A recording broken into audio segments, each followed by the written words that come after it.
Et en effet, bonjour à tous, bonjour à vous, Thierry Mandon. Alors une nouvelle séquence politique s'ouvre à partir d'aujourd'hui. Dans 3 semaines, les élections départementales. On sait un scrutin qui s'annonce vraiment difficile, voire catastrophique, même pour le Parti socialiste au pouvoir. Il faut le reconnaître en voyant les sondages de ce matin. On en parlait dans le journal. 19% seulement pour le PS, à comparer aux 29% promis pour l'UMP et aux 33% pronostiqués pour le Front National. Est-ce que vous vous attendez à une défaite électorale de cette ampleur?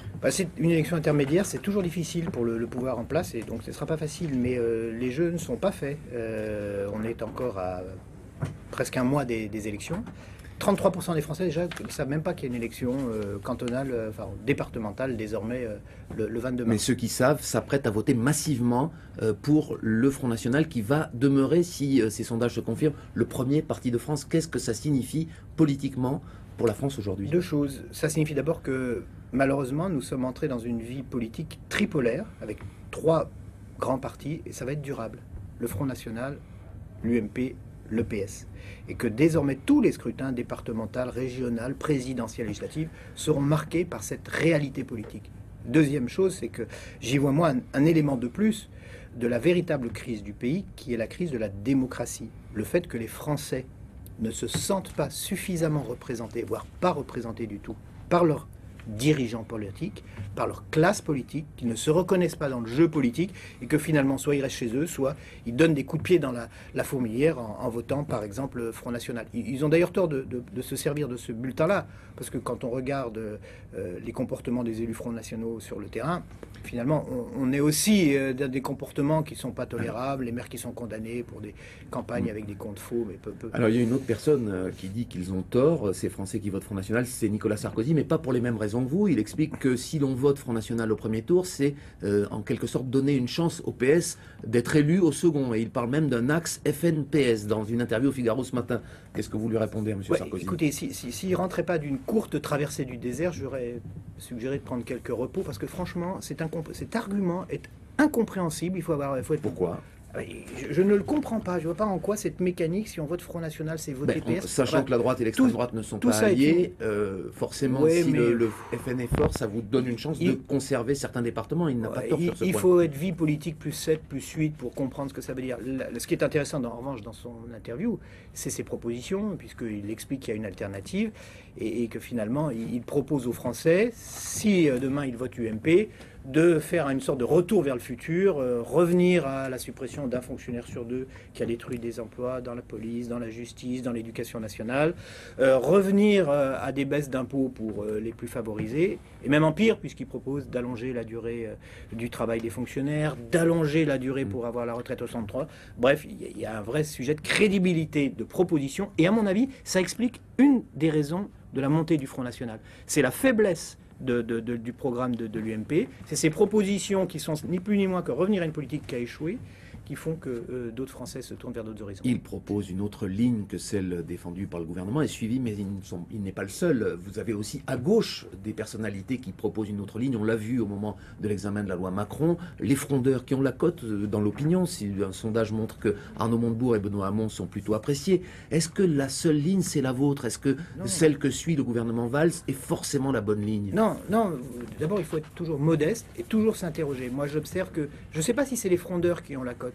Ce qui est sûr, c'est que c'est la fronde qui a la cote dans le pays aujourd'hui. Mais pas la fronde seulement à la gauche du PS. C'est ce climat de démocratie profondément perturbé qui remet en cause la façon dont le pays est dirigé aujourd'hui par la gauche et hier par la droite. Et c'est à ça qu'il faut répondre. Il y a des initiatives à prendre probablement après les élections départementales sur le redressement démocratique, sur la haute qualité démocratique, qui appelleront vraiment un changement de braquet. Alors on va en parler. Juste un mot, puisque vous parlez d'initiatives à prendre. Un simple remaniement suffirait? Est-ce qu'il ne faudrait pas aller plus loin? Une dissolution, comme le réclame justement une partie de la droite et le Front National?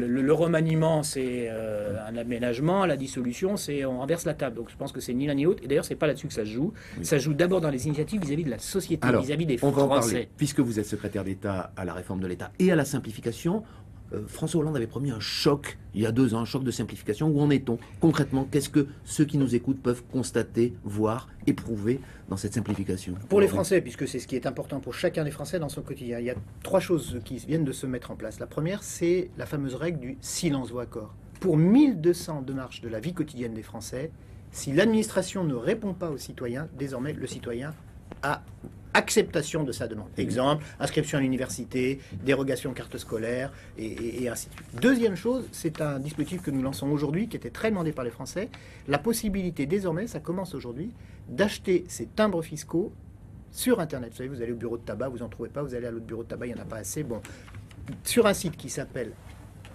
timbre. Oui.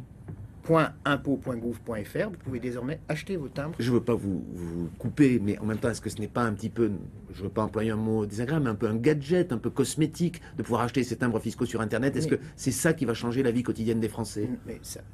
Mais c'est bien le problème de la simplification, c'est que c'est beaucoup de toutes petites mesures qui finalement créent un rapport nouveau entre les Français et les citoyens. La troisième que je voudrais citer, celle-là concerne des milliers de vos téléspectateurs, voire des millions de vos téléspectateurs. Désormais, en 1 minute 30, sur un site qui s'appelle Mes-aides, aide A-I-D-E-S. Mes-aides, les miennes. Les aides, les aides auxquelles j'ai droit, .gouv.fr, vous pouvez en 1 minute 30 savoir l'ensemble des droits sociaux qui sont les vôtres et adaptés, calculés à votre Alors propre c'est des personnalité. dispositifs qui ne sont pas assez connus, peut-être c'est dans la communication de ce que vous avez changé en matière de simplification qu'il y a du travail à faire. C'est en effet, il y a beaucoup à faire savoir.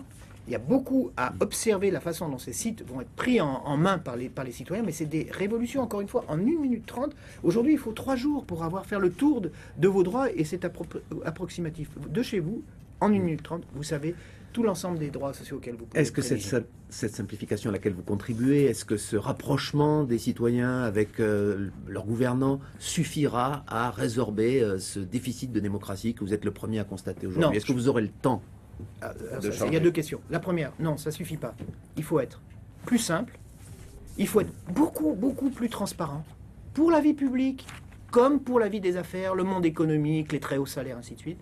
Et il faut des nouvelles formes de participation ou d'association des Français aux décisions qui les concernent. Ça, c'est l'ensemble des réponses. Est-ce qu'on aura le temps? Je le crois. En tout cas, ça, à mon avis, le chantier prioritaire de 2015, c'est le redressement démocratique. Et ça viendra, je le souhaite vraiment, après les élections départementales. Eh bien, on vous a entendu. Merci beaucoup Thierry Mandon. Et c'est la fin de cette émission. Les 4 vérités, on va retrouver William Lémergie après la pause publicitaire. À demain.